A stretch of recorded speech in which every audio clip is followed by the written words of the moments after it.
Je donne à présent la parole au représentant de l'Algérie.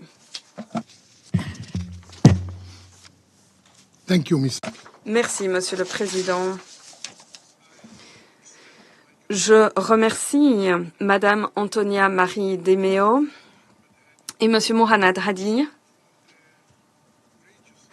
de leurs interventions courageuses ayant dépeint la situation désastreuse qui prévaut à Gaza.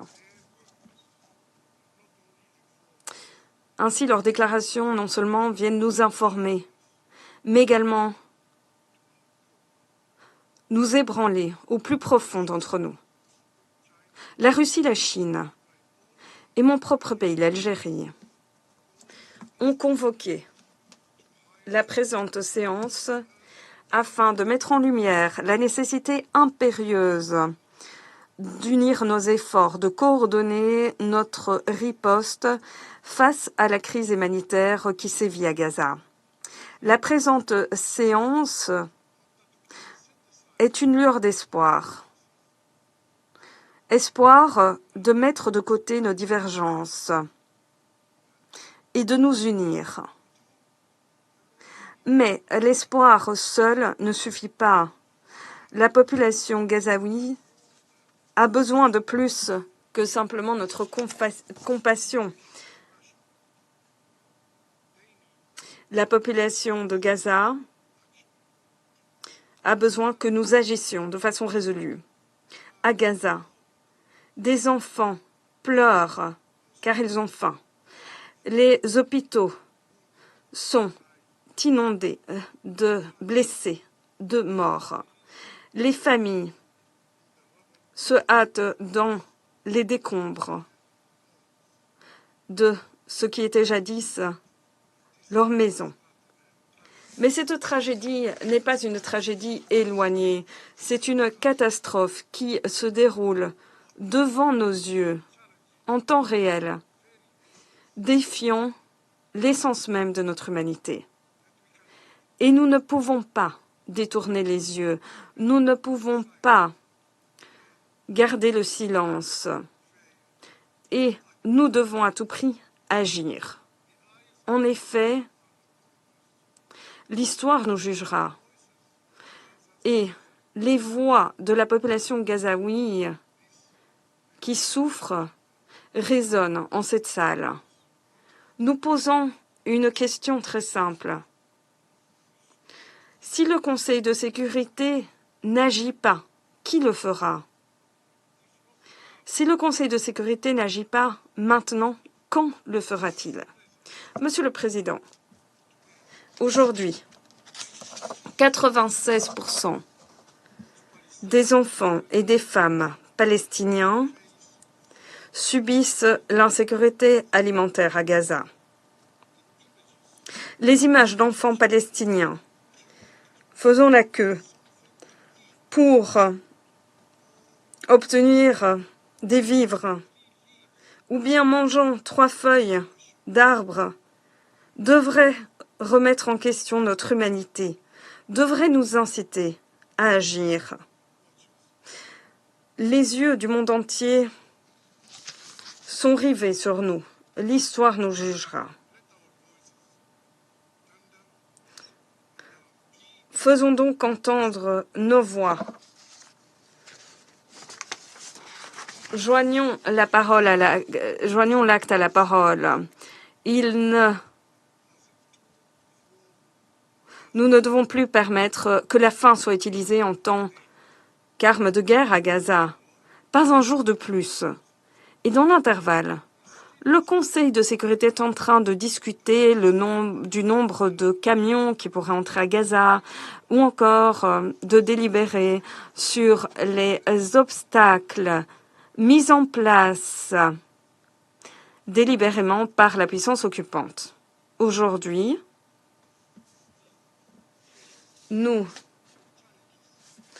heurtons toujours à des obstacles en matière d'accès et de distribution de l'aide alimentaire.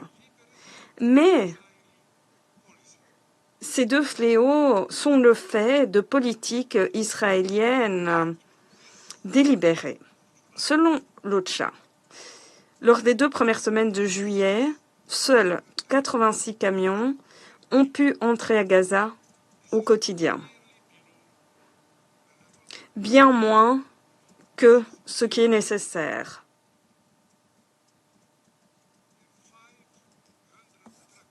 Bien moins que les 500 camions qui entraient à Gaza chaque jour auparavant.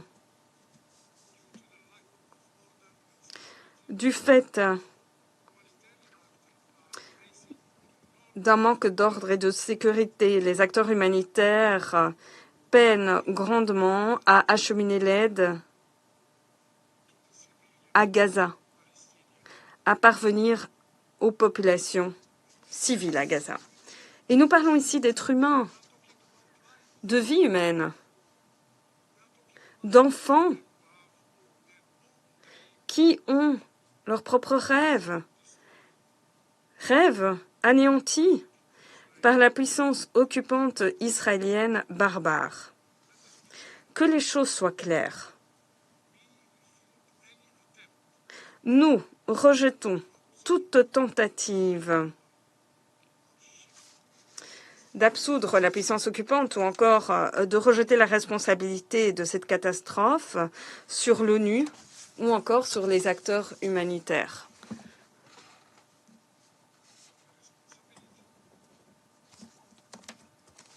La responsabilité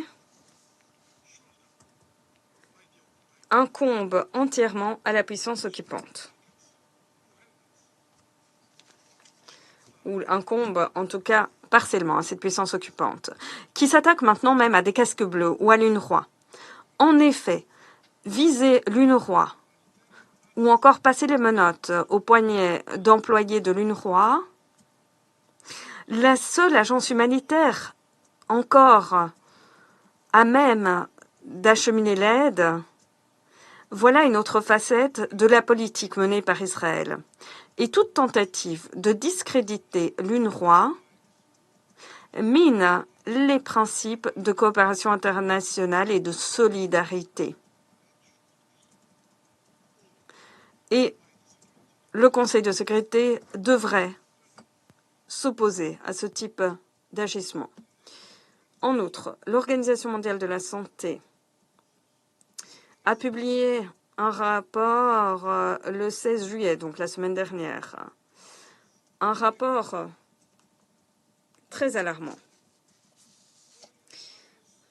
En effet, le virus de la polio a été retrouvé dans les eaux usées de Gaza. Une autre menace silencieuse qui pourrait bien se matérialiser. Ce virus meurtrier menace à présent une population qui est déjà sur les genoux. Le système sanitaire a été détruit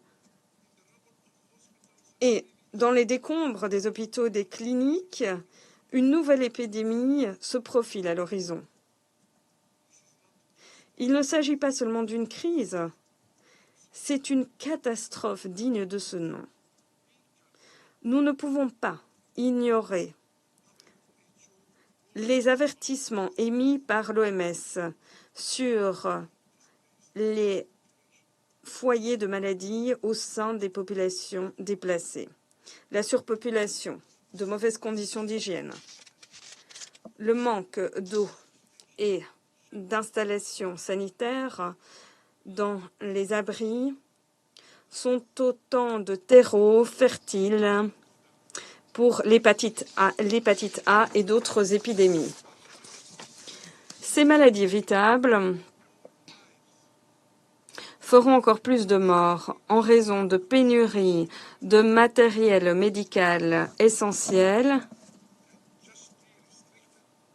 faisant l'objet de restrictions injustes sous prétexte d'être des articles à double usage.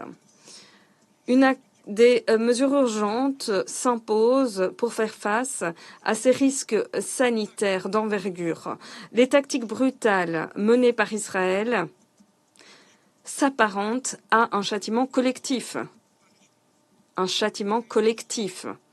Un crime de guerre épouvantable. En tant que force occupante, Israël est le seul responsable des souffrances colossales et des innombrables décès de Palestiniens innocents. Ce règne de la terreur doit cesser. Le monde ne peut rester muet face à cette cruauté indicible. Monsieur le Président, afin de remédier à la situation humanitaire sordide qui prévaut à Gaza, l'Algérie appelle à prendre les mesures suivantes. En premier lieu, ouvrir tous les points de passage aux frontières, y compris celui de Rafah, qui devrait être géré exclusivement par l'Égypte et l'autorité palestinienne. Deuxièmement, mettre en œuvre la résolution 2720 en dépêchant des observateurs à Rafah, afin de garantir l'accès sans entrave de l'aide humanitaire. Troisièmement, permettre à l'UNRWA et aux autres acteurs humanitaires de distribuer l'aide dans l'ensemble de la bande de Gaza et notamment dans le nord de ce territoire. Quatrièmement, lancer une campagne de vaccination de grande ampleur de l'OMS en vue de prévenir la propagation de la polio auprès des enfants. Les enfants sont innocents et doivent être protégés par tout un chacun. Cinquièmement, un cessez-le-feu. Car en effet, en l'absence de ce dernier, toutes les mesures susmentionnées seront vaines. Seul un cessez-le-feu à Gaza permettrait de mener une action humanitaire digne de ce nom. Chers collègues, les blessures infligées à Gaza aujourd'hui vont toucher notre monde pendant des générations encore. Nos enfants, les futurs dirigeants, penseurs et citoyens du monde ont les yeux rivés sur nous.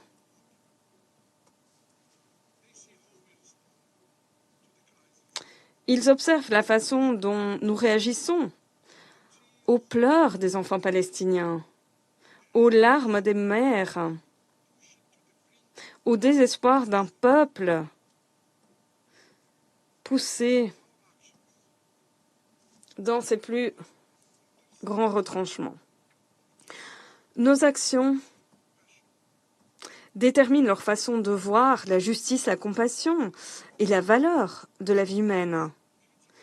En ce moment charnière, l'avis consultatif de la Cour internationale de justice est une lueur d'espoir et une étape vers une solution durable à la crise qui sévit au Moyen-Orient.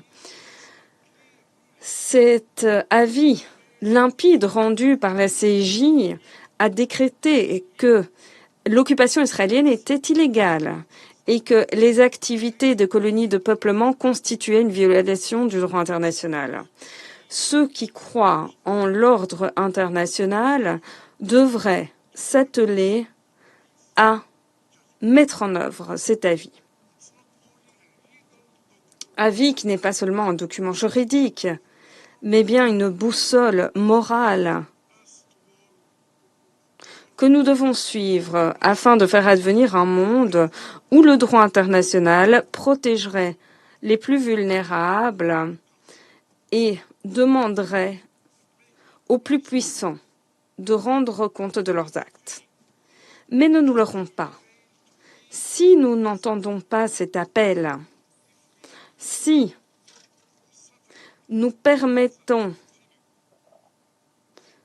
que les souffrances se poursuivent à Gaza, alors nous semerions les graines de l'amertume et du désespoir qui auront de terribles conséquences. Le seul moyen de mettre un terme à cette tragédie épouvantable est limpide, comme le président Abdelmajid Tebboune l'avait proclamé de façon ambitieuse. Nous devons garantir le droit inaliénable du peuple palestinien à créer son propre État indépendant, avec Al-Quds al-Sharif comme capitale légitime. Il s'agit là d'un impératif moral, d'une dette historique dont l'humanité doit s'acquitter de toute urgence. Le prix de l'échec se ressentira non seulement en termes géopolitiques, mais également en termes de vie humaine ou encore de rêves qui volent en éclats. Œuvrons à l'unisson afin de créer un État palestinien avec Al-Quds al-Sharif comme capitale. C'est le seul moyen de faire régner la paix et la stabilité au Moyen-Orient. Je vous remercie. Je remercie l'Algérie de sa déclaration.